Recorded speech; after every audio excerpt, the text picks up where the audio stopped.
Ciao a tutti e benvenuti al tavolo italiano. Hello everybody and welcome to the Italian table.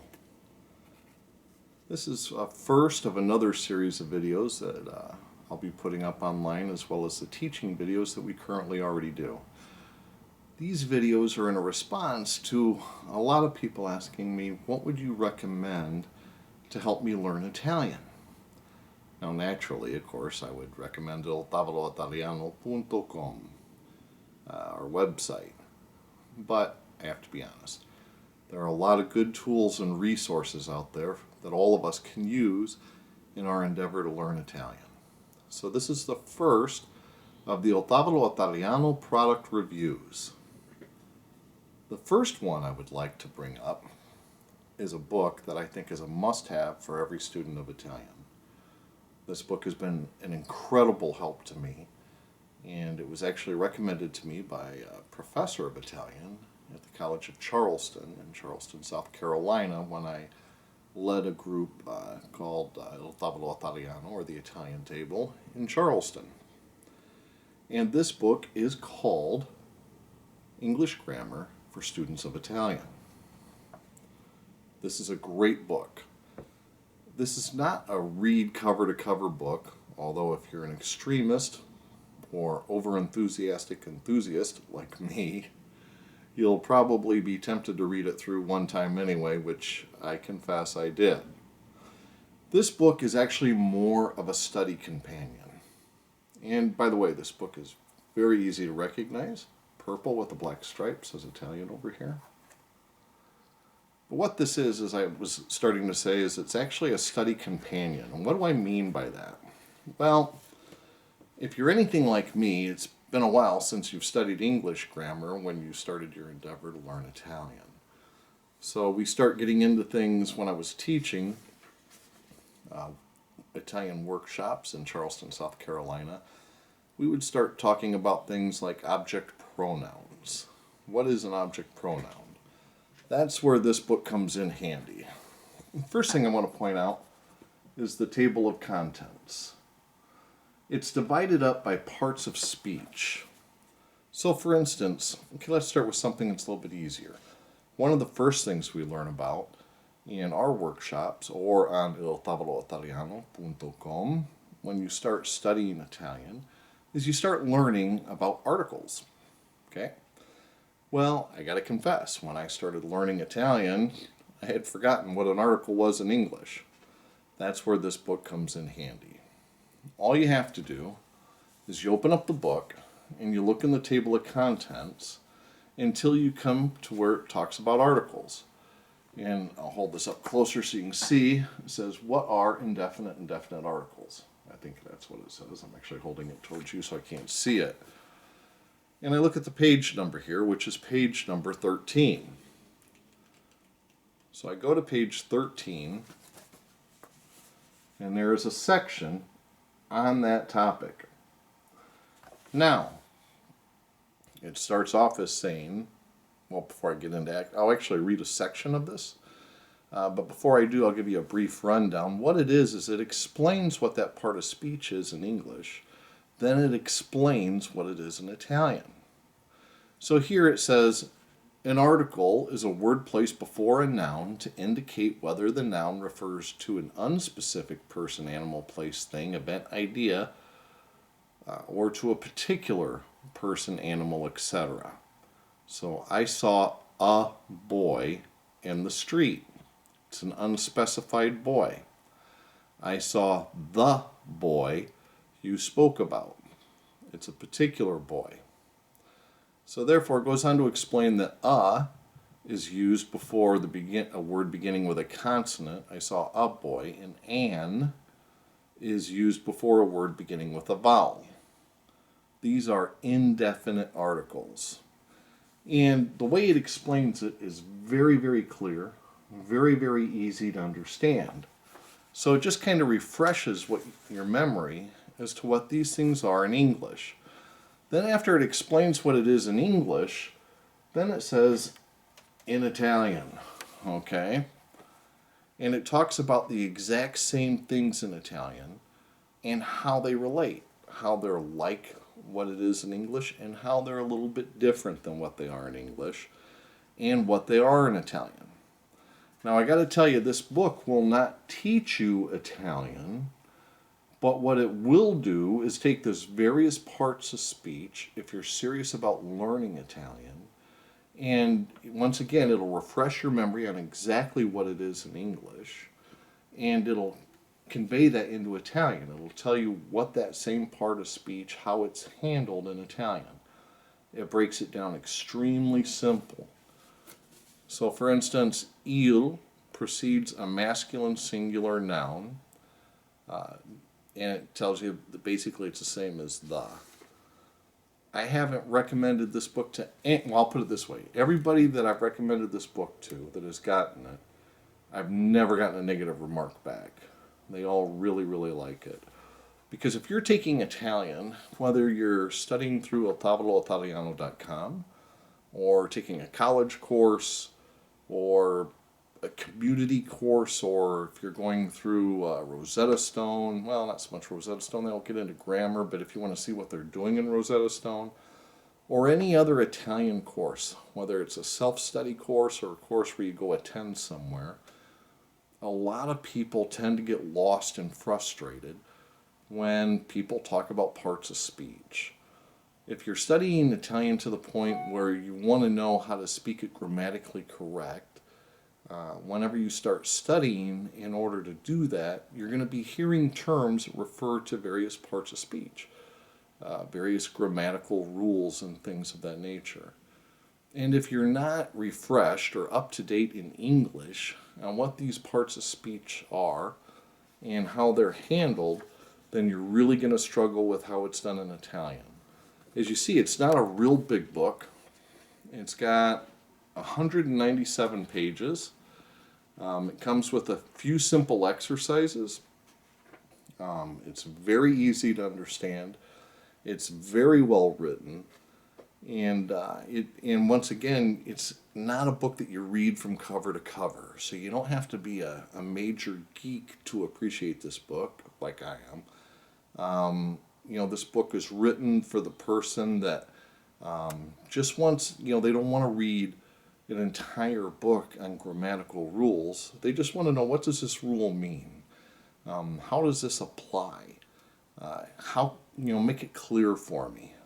That's what this book does.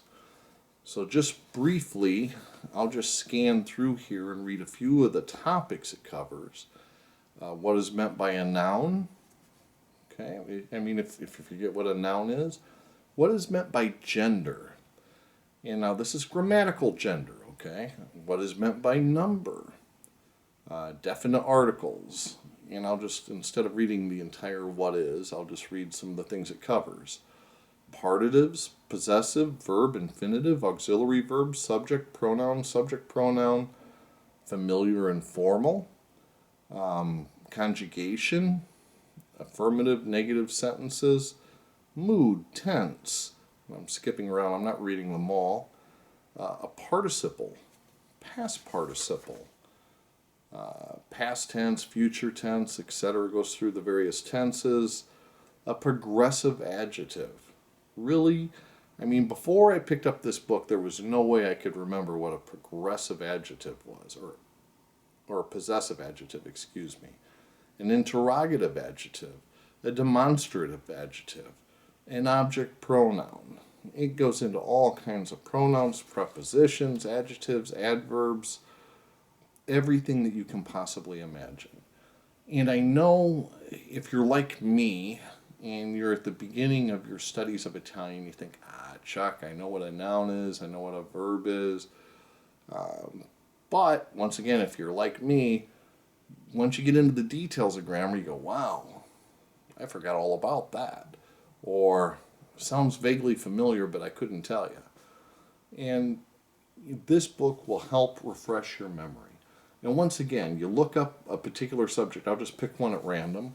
Let's look at an interrogative pronoun. Okay? And what I'm trying to do is I just want to give you an idea of how brief this really is, which is what I like about it. I'm not the type of person that can sit down and read a novel-sized book on rules, okay?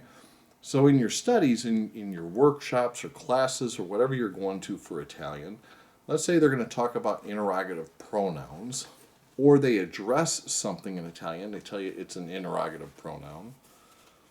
And let me take a moment here to explain why something might come up, for instance. I remember when we first started our group in Charleston, someone came into a restaurant when we were all meeting. It was a new pizza place we were trying in Daniel Island, South Carolina, actually. And a lady that spoke Italian much better than I did at the time, I was just beginning to learn, and she asked me how my pizza was, and she asked me in Italian. And I was able to understand it miraculously when she asked me. And I said, "Oh, molto bene." And she says, "No, non è bene, è buono." And she was correcting me, okay?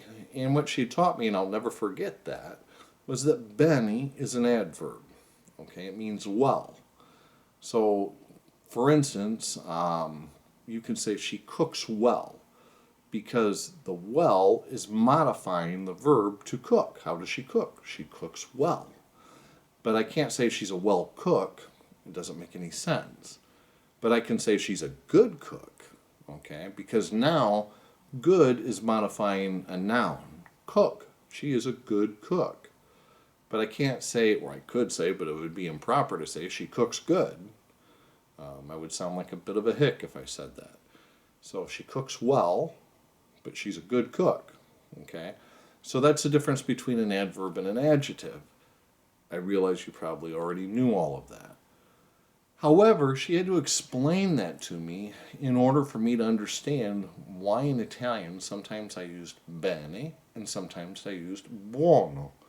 Before she explained that to me, one being an adjective and one being an adverb, one modifies a noun and one modifies a verb, I didn't understand when I was supposed to use bene and when I was supposed to use buono.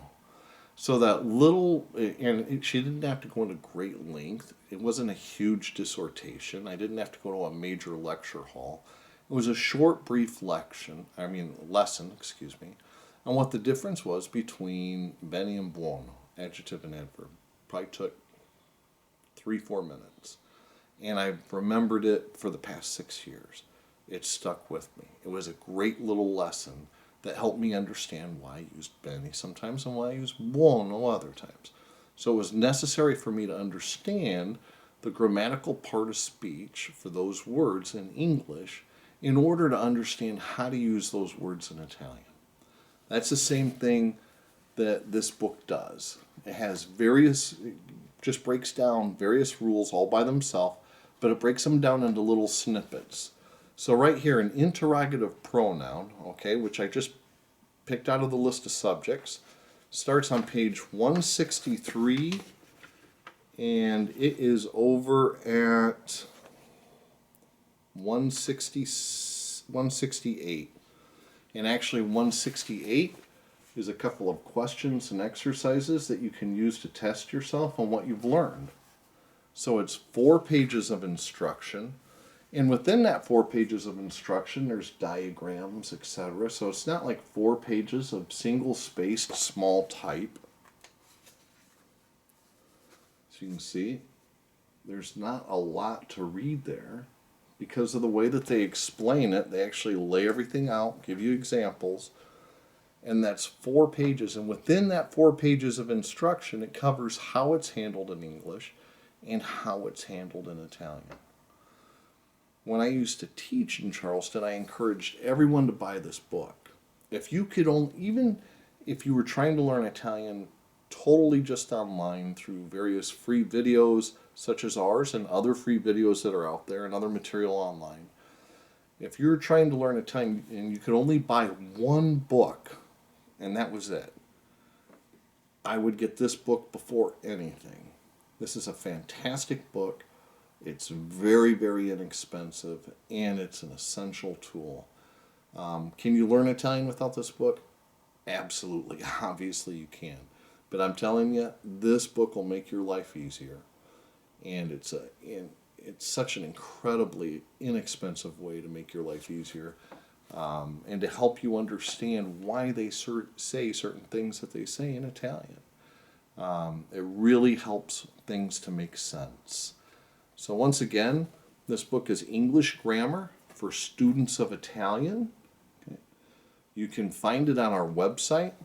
There's a link below this video that'll take you directly to this book. By the way, I didn't write this book.